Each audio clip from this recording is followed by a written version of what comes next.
Hidden colon cancer symptoms that could save your life. We begin with a story. Not of a single person, but of a generation. For our parents and grandparents, colon cancer was a concern of later life. Screening started at 50, and the statistics, while sobering, followed a predictable curve. But a silent, alarming shift has occurred, a shift that has rewritten the medical playbooks and shattered our complacency. Look at the data, and a chilling new picture emerges.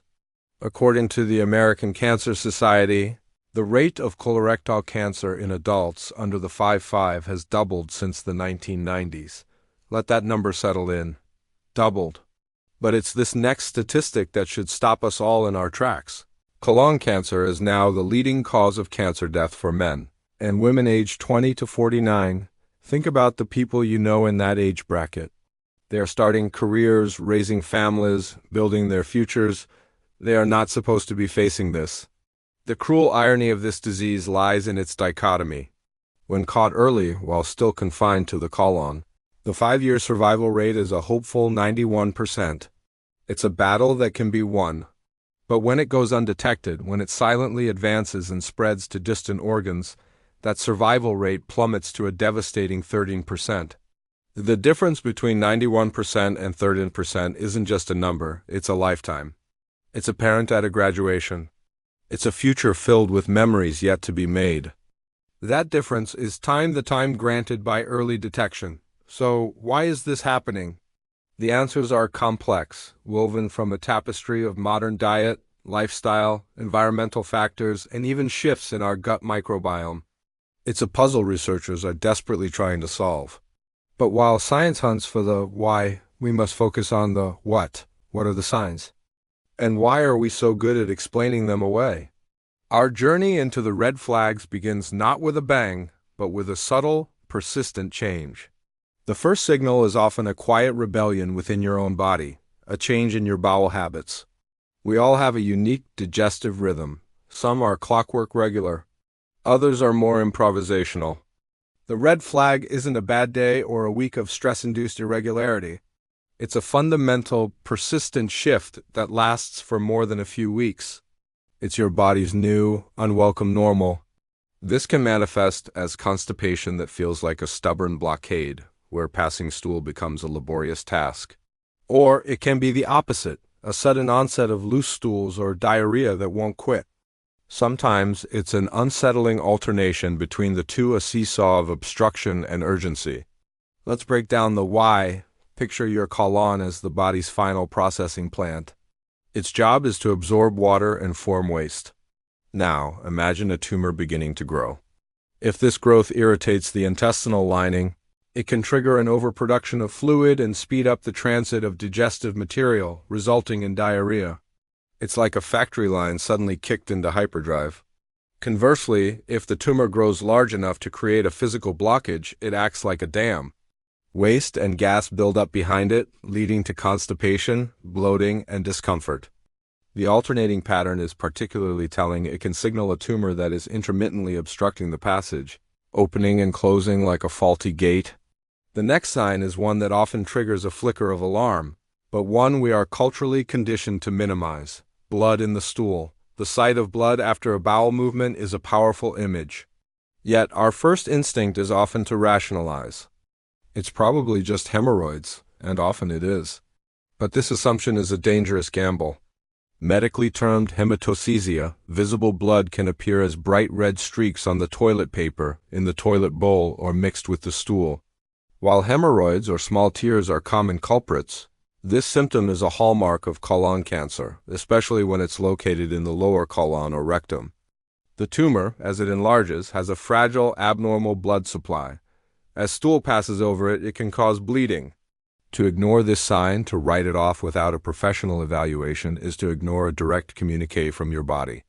A more insidious version of this is dark or black tarry stools. This condition, called melena, often indicates bleeding higher up in the digestive tract, like the stomach or small intestine. The blood is darkened by digestive enzymes on its journey through the gut. However, a slowly bleeding tumor in the right side of the colon can also cause this dark, tarry appearance. It's a quieter, more concealed form of bleeding, but no less dangerous. This leads us directly to one of the most stealthy and frequently overlooked red flags: unexplained iron deficiency anemia. This is where the story becomes a detective novel. You may never see a drop of blood. There's no dramatic scene in the bathroom. Instead, the cancer is causing a slow, chronic, occult blood loss from a bleeding tumor. Day after day, week after week, your body is losing small amounts of blood, and with it iron. Iron is the essential building block for hemoglobin, the molecule in your red blood cells that carries oxygen. As your iron stores are depleted, your body can't produce enough healthy red blood cells. The result is anemia.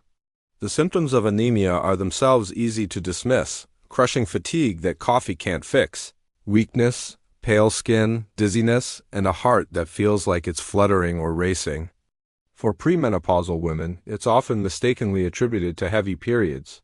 For men or women postmenopause, unexplained anemia is a massive red flag that demands an investigation into the gastrointestinal tract. It is, in essence, the ghost of blood loss, the evidence of a crime scene that has been meticulously cleaned, but not perfectly. We've uncovered the first layer of this mystery, the subtle shifts in hidden blood loss that so many dismiss. But the body has other, even stranger ways of signaling distress. What happens when the message isn't about what you see, but about a sensation you can't seem to shake? A feeling that something is deeply, fundamentally wrong inside? The next part of this story delves into the psychological and physical sensations that are often the final warnings before a diagnosis.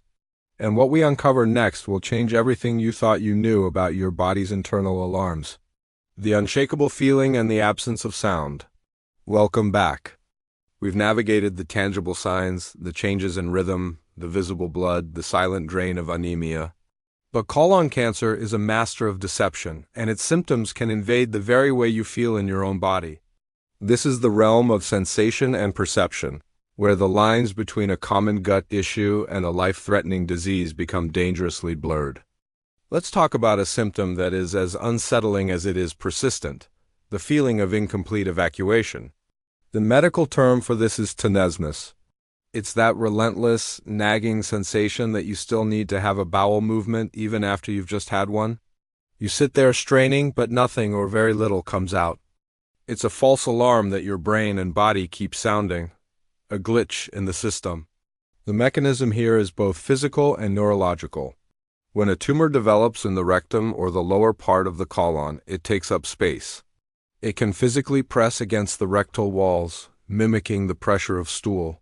It's like placing a small, firm object in a sock. The sock constantly feels full. Beyond the physical pressure, the tumor can irritate the nerves surrounding it. These nerves, designed to signal when the rectum is full and needs to be emptied, start firing incessantly. They're crying "Wolf." This symptom is frequently misattributed to irritable bowel syndrome, IBS, and for a time, that diagnosis may seem to fit. But when tenesmus is new, persistent, and unrelenting, it is a siren call that must be investigated. Closely linked to this is another common yet misunderstood signal: excessive gas and bloating. We all experience gas. A celebratory meal, a new food, a stressful day, our guts respond. But the gas and bloating associated with a growing tumor are different. They are persistent, often worsening, and may not be reliably linked to what you eat. Think of your colon as a sophisticated plumbing system. A tumor can cause a partial blockage, trapping gas and waste behind it. This leads to a buildup of pressure, causing bloating and cramping. Furthermore, this obstruction disrupts the delicate ballet of your gut microbiome. The trillions of bacteria in your colon responsible for fermenting undigested food are thrown into chaos. With the transit of waste slowed, bacteria have more time to ferment, producing excessive gas as a byproduct. It's a perfect storm for discomfort, a physical blockade combined with a microbial rebellion. If these sensations were not sinister enough, we now arrive at one of the most psychologically taxing symptoms: unexplained weight loss. Losing weight without trying is often celebrated in our culture. But when it happens unintentionally, it is not an achievement. It is a red alert from your body's central command.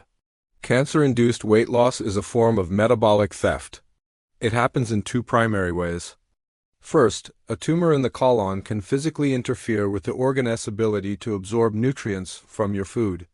You could be eating a healthy diet, but the cancer is effectively putting up a closed for business sign, preventing your body from accessing the fuel it needs. Second, and more insidiously, the cancer itself is a voracious consumer of energy. To fuel its rapid, chaotic growth, it hijacks your body's resources. It releases inflammatory substances called cytokines that essentially rewire your metabolism.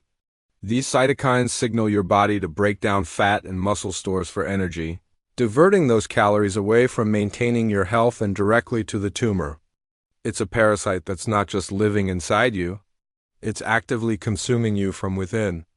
Now let's pause and synthesize. We have a list of symptoms: changes in habits, bleeding, anemia, tenesmus, bloating, weight loss. Individually, each one can be explained away. Together, they form a patterned constellation of distress.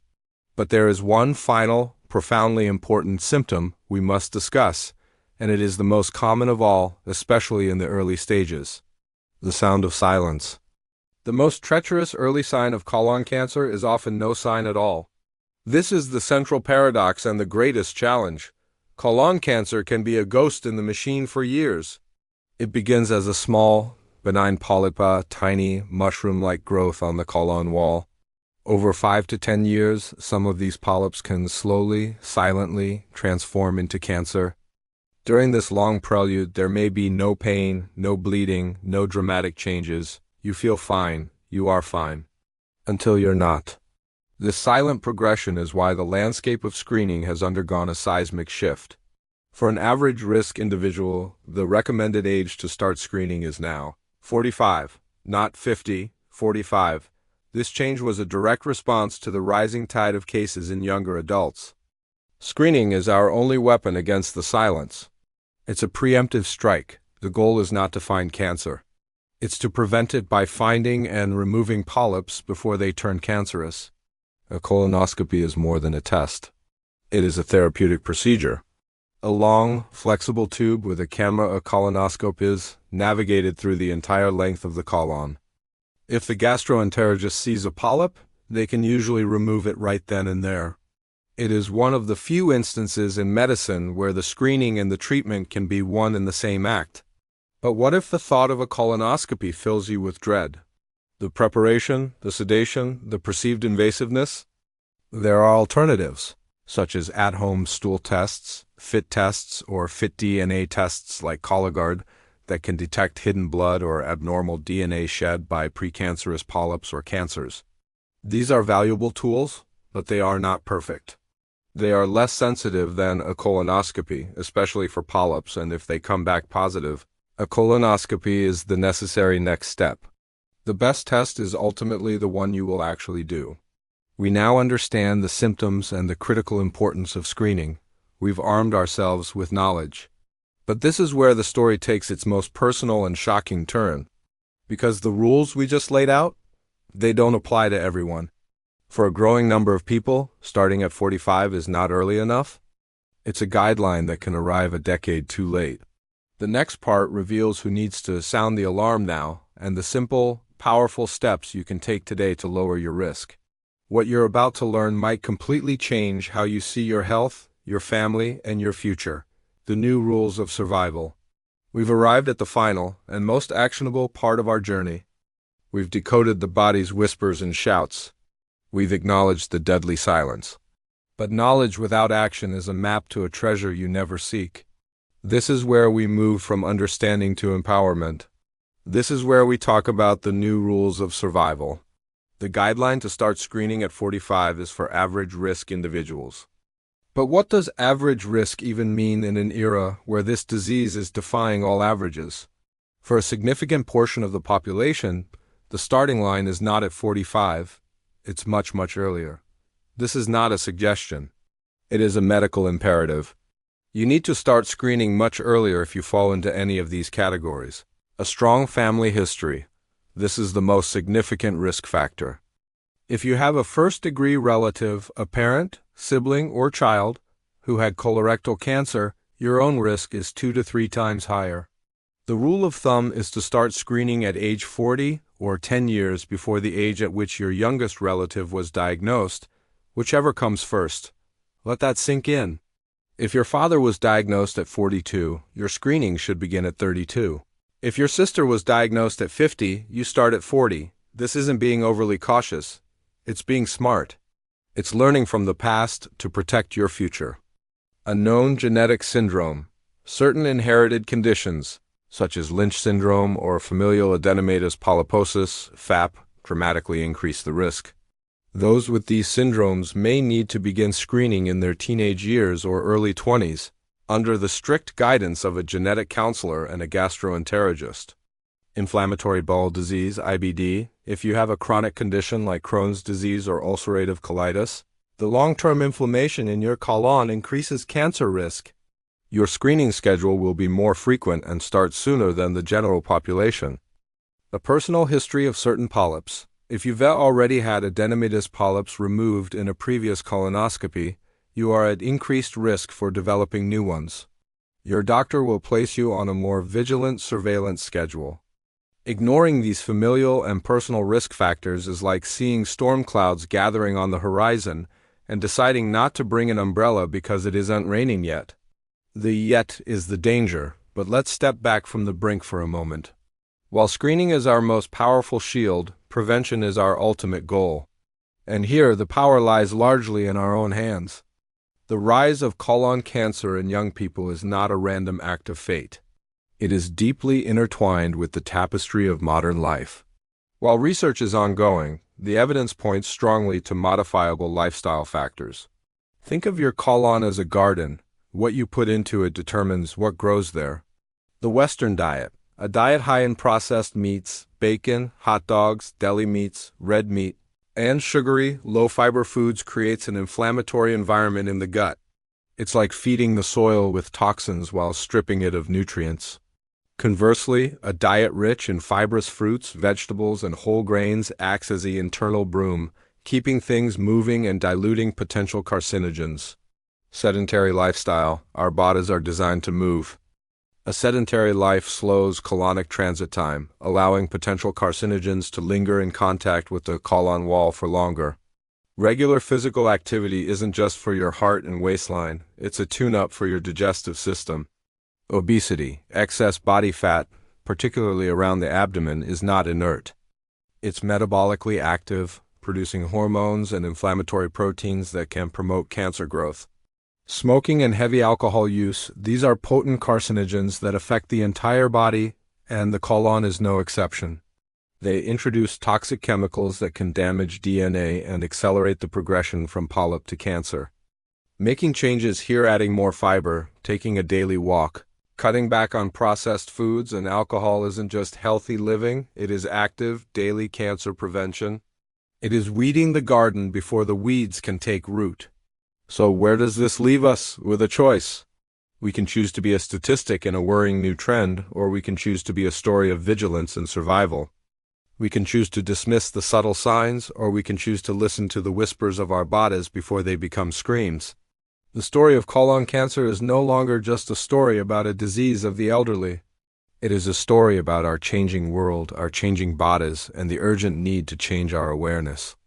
It is a story that demands we shed our embarrassment and have frank conversations with our families about medical history, and with our doctors about our symptoms, no matter how minor they seem. Doctors aren't begging you to be scared. They are begging you to be smart, to be proactive, to be your own advocate in an era where the old assumptions no longer hold. That twinge of embarrassment you might feel talking about your bowel habits, it is nothing compared to the regret of a missed opportunity, the inconvenience of a screening test. It is a fleeting moment that buys you a lifetime. Your health is your greatest wealth. Protect it fiercely. If this journey into the critical signs of colon cancer has impacted you, please pay it forward. Share this video with your family, your friends, your colleagues. Start a conversation that could save a life. Early detection is not just a medical term, it is a gift of time. For more insights that empower you to take control of your health and your wealth, subscribe to Befightist.